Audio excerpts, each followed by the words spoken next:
At the end of Hebrews 10, there is the calling not to draw back in unbelief, but to believe.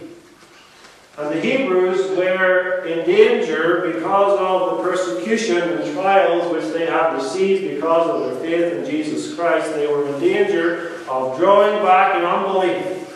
And here we have one, Joseph, who could very well have drawn back in unbelief, but God preserved him. He could have pined away in despair at all the trouble which had come upon him. Where was God when Joseph was sold into slavery by his brothers? Where was God when he was thrown into prison and stayed there for who knows how many years? Joseph could have said, God is not faithful to his promises. All of God's promises are frauds. I will give up on this God who has brought me nothing but trouble my whole life long. But he did not. Rather, he believed. He believed in the promise of God.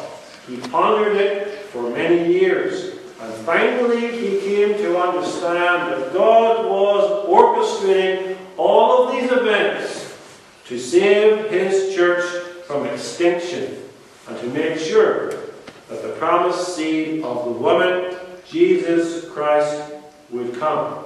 Faithfulness to God will certainly bring hardship. That's the message of Hebrews 11. It always does. Do not imagine that it will be easy for one who believes in the promises of God. The devil will oppose you. But God is faithful, who promised. Christ will surely come. We believe that. And Joseph is an example to us.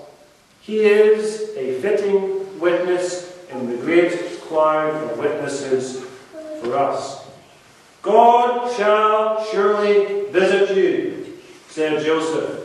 And we say too, God shall surely visit his church. Jesus Christ shall surely come. God has promised.